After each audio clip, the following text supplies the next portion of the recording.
We all know that there's something not quite right with the world, don't we?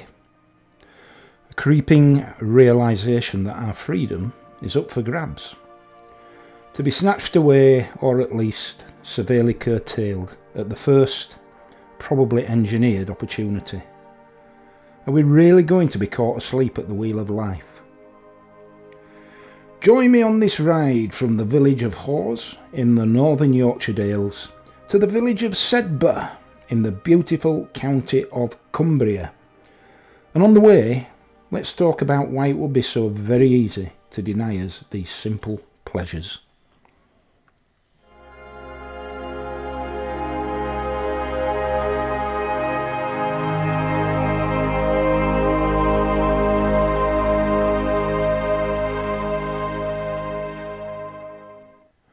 A couple of news items spiked my interest this week. Apparently, there is a population crisis in the developed world, and none other than Elon Musk cited the decline in the birth rate as the biggest threat to the world in the future. Economies need to have their working populations continually refreshed in order to sustain themselves and, of course, thereby generate more and more money for the elites.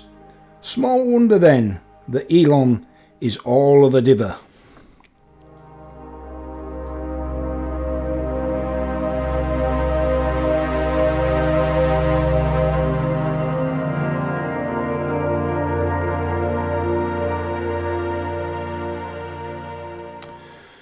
Now, of course, the great and the good are scratching their heads to explain this, but to me it's pretty simple. To raise a family, you need a home. And there are no affordable homes for ordinary young people anymore. There's your answer, right there. You know, as a young police constable in the 1980s, I was easily able to buy a nice property in a nice area with a 25-year mortgage, which did not leave us potless every month. Such opportunities are all but completely denied to anybody in a similar position today.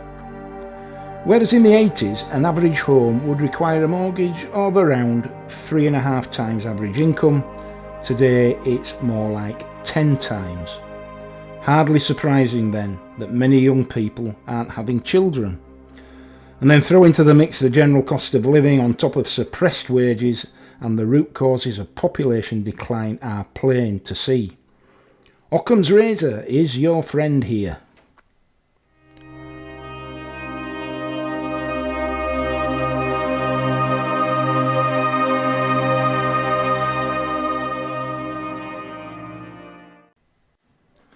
The bulk of the exponential rise in property prices is attributable to the exponential rise in the value of land. And Mark Twain it was, when asked for investment advice, famously said, "Buy land, they're not making it anymore." Unfortunately, the establishment creates false narratives through the liberal use of gaslighting, inferring that we are all stupid for identifying simple notions of cause and effect and smugly asserting that the real reasons are complex and by implication therefore beyond the grasp of us, the great unwashed. How long will we listen to these obvious lies? How long will we swallow all that we are force-fed by broadcast and print media? All organs of an establishment which allows its elites to get richer through, amongst other things, the hugely inflated value of land. Our land.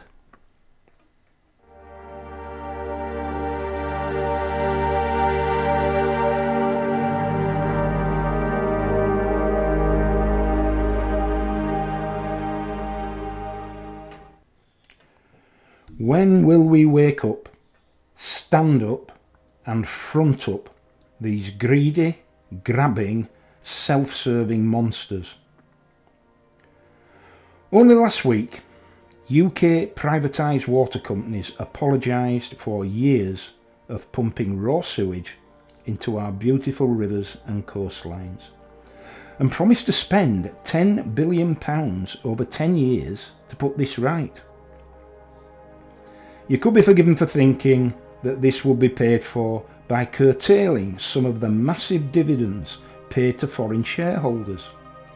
After all, since privatisation in 1991, some £57 billion has gone that way, and a good bit more to chief executive officers rewarding themselves for repeated failures and plain law-breaking.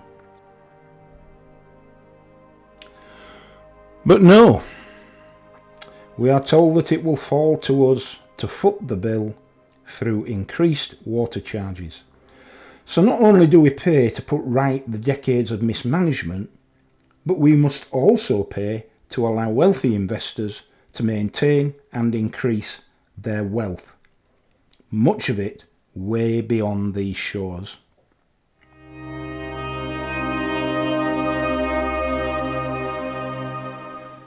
And it's in consideration of what has been done to our coasts and rivers that we must turn our attention to the land against which the waves lap and through which our waterways flow.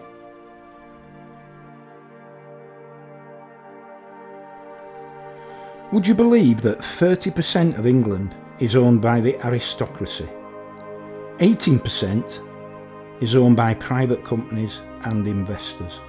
17% is owned by so-called new money, and 17% is actually unaccounted for. Probably because if you're too honest about how much land you own, you might have to pay some tax. So that's 82% of England, our England, owned by wealthy elites.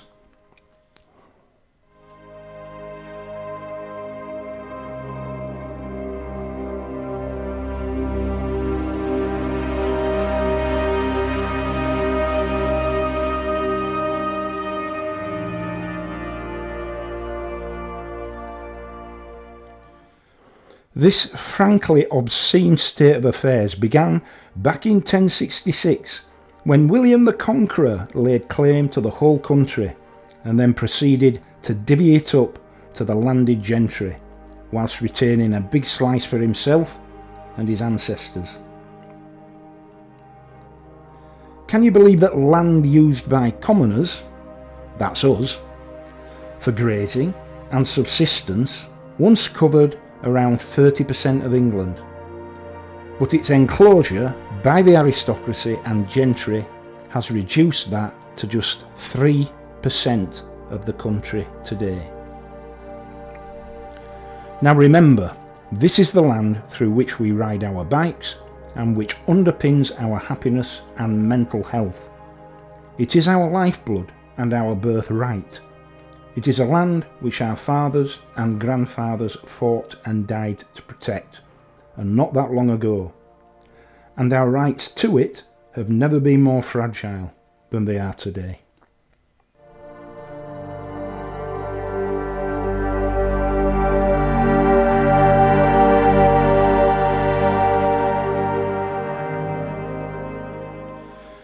There is in the world, it seems now, an uneasy calm, as if to signal a coming storm. A feeling not attributable to any of the five senses. A brooding silence seeming to foretell of something dark and disturbing waiting in the wings.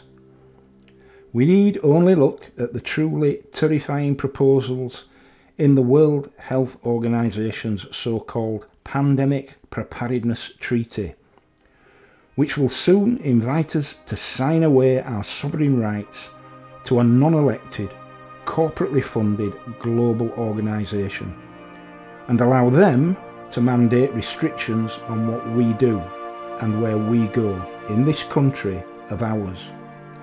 You better hope our government doesn't fall into this trap. However, tragically, it does have a recent history of poor decision making.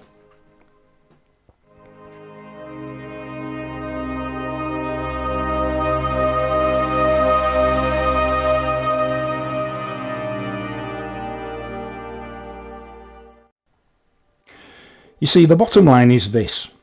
All of this land, our land, the land that we ride through, and the rocks, the water, the air, and all the life living in it are made of the same stuff as we are. We are all of the earth, and we will all return to it one day.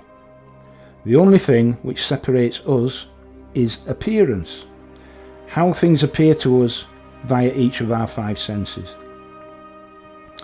But I believe that there exists a sixth sense which, as humans, we've lost as evolution and industrialisation has taken hold. A sense which connects us to the true reality of all of this. We've lost our way in the world through a gradual association of value attributed solely to possession and power.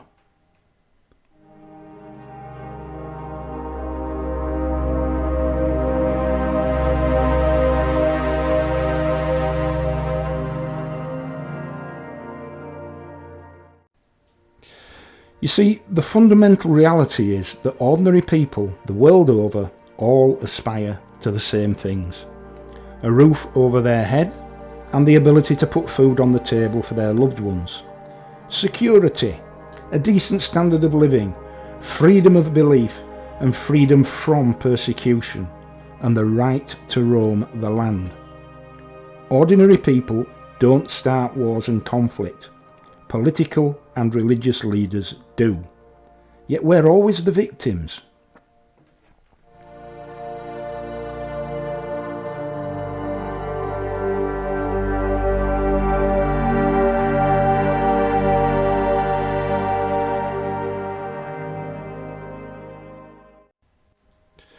Just because a very long time ago somebody laid claim to a piece of land and unjustly assigned to themselves rights of ownership does not mean that those who claim those rights to have been inherited are so entitled. They are not. It is ours, and we shall never relinquish our rights to it.